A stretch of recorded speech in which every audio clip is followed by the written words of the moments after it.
firstly, good to be back. I've been away for a while, and been away for about 4 weeks. So we're going to get this channel moving again, get some more videos up. Apologies, I'm going to get some lights here because I've got a Moroccan light up here and it's making everything go orange. So the light's beautiful. You can't see it, but it's really nice. Anyway, today's subject. This is what I had this magazine in 1993.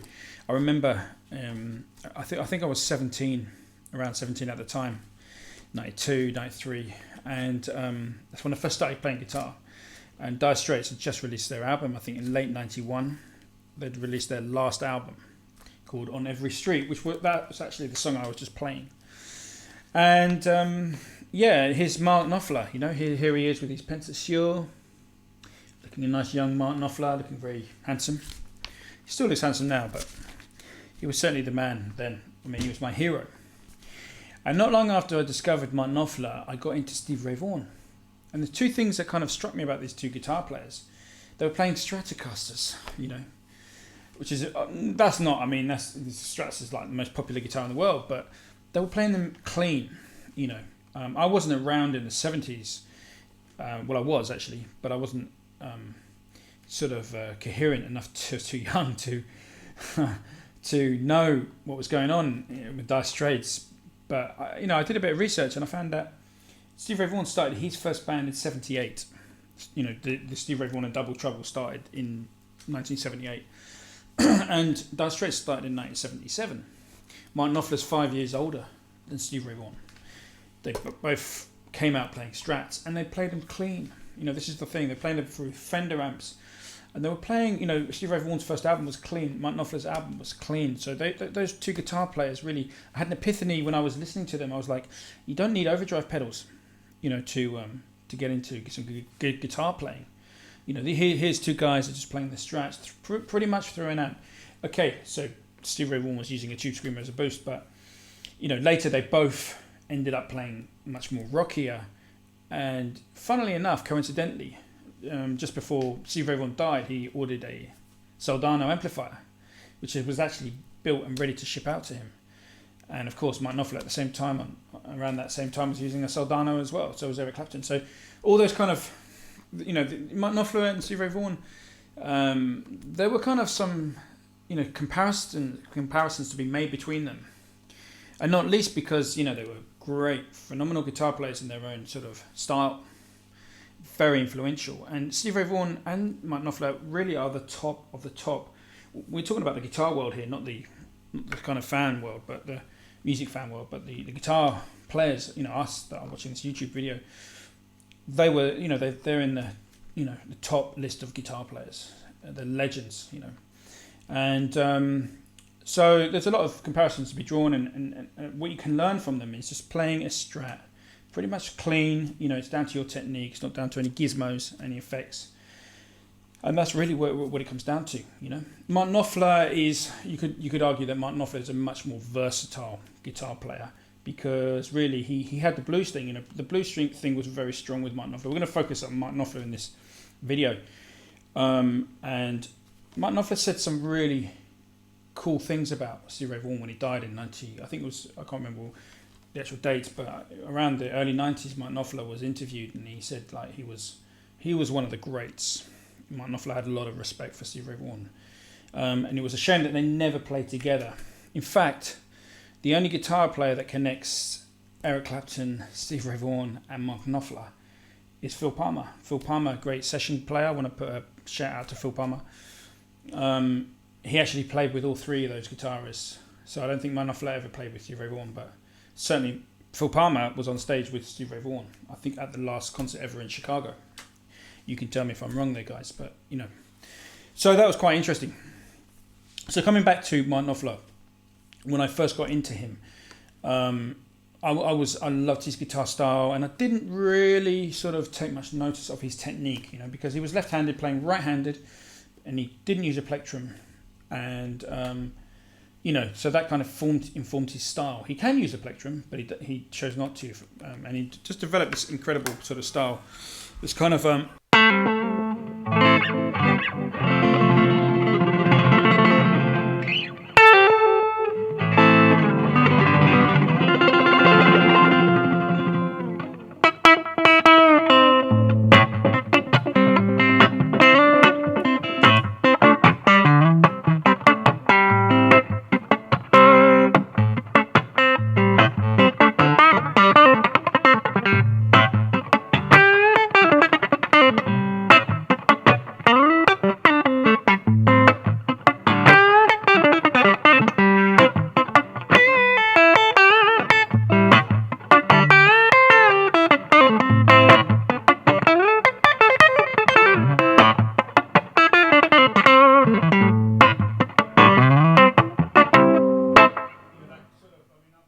I've embellished it a little bit, and that's the thing about guitar playing, is that you kind of listen to somebody's style and then you make it your own. So I've kind of, you can see I put a few things of my own in there, but generally he had David Noffler, who I often, have chatted to in the past, and David Noffler, amazing rhythm guitar player. You know, the art of rhythm guitarist. When I was growing up in the early 90s as a guitar player, you know, you'd have a rhythm guy and you'd have a lead guy, you know, and I wanted to be the rhythm guy, you know.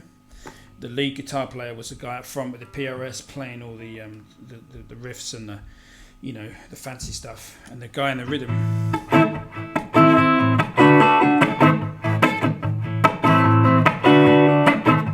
You know, I was happy doing that stuff, you know. But and that was just a really nice thing about Dire Straits, is that you had a rhythm guitar player, just like the Shadows. Was it Bruce Welch? I can't remember his name. Playing the rhythm guitar, you know, it was just some nice rhythm. And then you had Mike Knopfler doing all the sort of,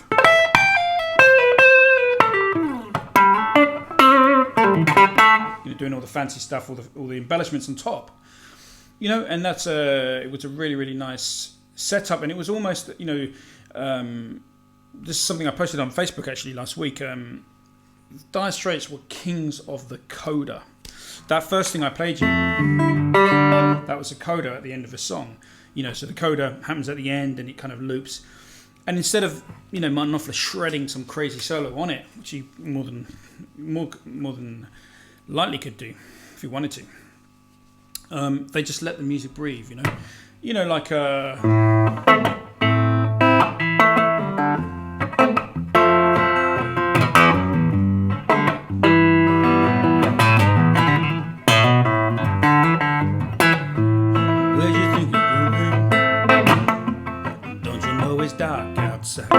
that sort of stuff. I can't sing that low. You know, they just let the music just loop it, and just, you know, just get the band Pick Withers on the drums, John Isley, you know, just groove. And I learned a lot just from the groove, you know, listening to his groove, and those codas, you know, just sitting on the groove, you know, not having to do much. That kind of informed massively my music career on, with, you know, where I was like Calling Elvis, you know, I can't play this riff properly, but it was something like, you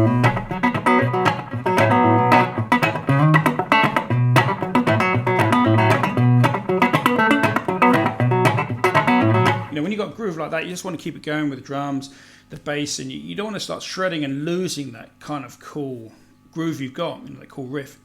So that's something you can learn from Dire Straits, is just to sit on the groove, you know. And then you kind of tickle it. You just tickle with it.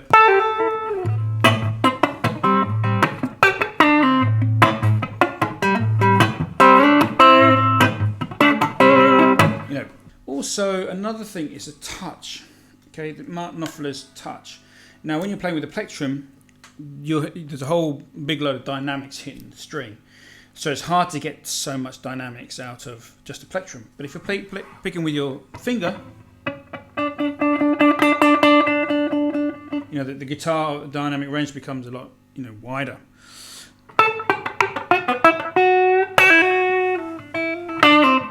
You know, you can really hit those dynamics. And then the touch, you know, just his touch of his fingers on the string.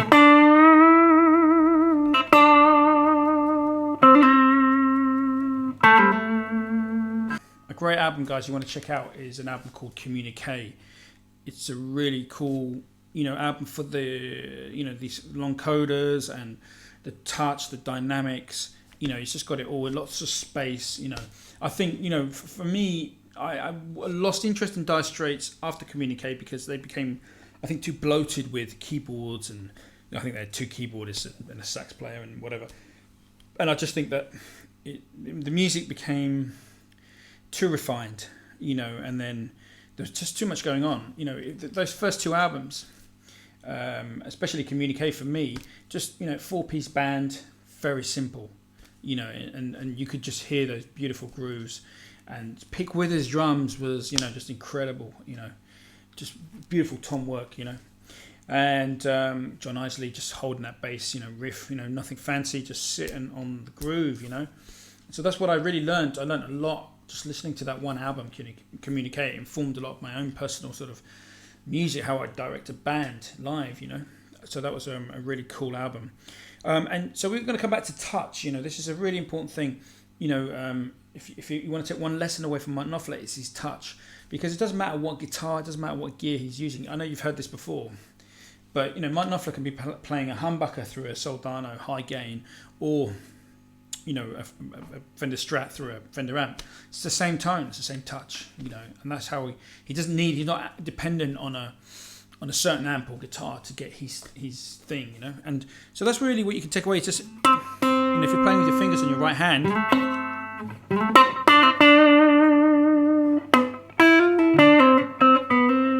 Let's get a bit of reverb to help me out here.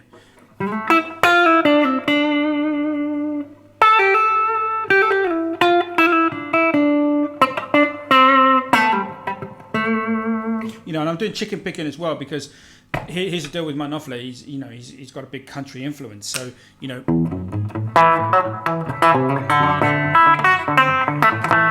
You know, that sort of stuff.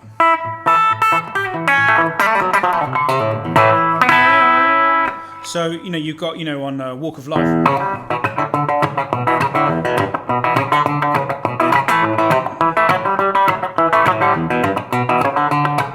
You know, so if you're going to hear a riff like that, you can't be helped, but sort of, you know, you're starting to move because it's just so funky. And that's, you know, that's something if you want to, you know, there's guys like Vince Gill who do that really well. But just that kind of syncopated control you have over the string. Then you've got great tunes like Telegraph Road with the, you know, that really syncopated, funky sort of licks. And that's all over Dire Straits' music, is this syncopation, which he gets over this, you know, playing with the control with the fingers. You know, you can control the sustain. You know, so that's a really cool thing you can get into your own playing. And I've used this for sort of African music, and if anybody knows my own music, you know, I kind of combine African music with a lot of Mike Knopfler's techniques. So you don't have to just use it to copy a Dire Straits song. You can use it in your own playing, his techniques. And we're going to be doing some lessons on Mike Knopfler in the future videos, and we're going to break down his equipment. But this is just kind of like a coffee chat, just to touch base with you guys, to say hello again, and really just to you know, just tell you how much of an amazing guitar player I think Mike Noffler is. He's, you know, he's definitely one of the greats in my book, and someone who's required listening. You know, if you're an electric guitar player, you know, just for his technique, his touch, his compositions. You know, we won't even go into the compositional talents of him, but certainly his guitar playing is really, really important. And another thing, you know, I haven't got an in between position, sorry, on this guitar, because I'm missing a pickup, as you can see. Well, I'm saving up for one, so hopefully I should have one soon. But you know, just his kind of bell-like tone and the chime that he gets from pretty standard gear, you know, so it just goes to show that it's in his fingers, you know. You know, a lot of his groove translates into his playing, for example.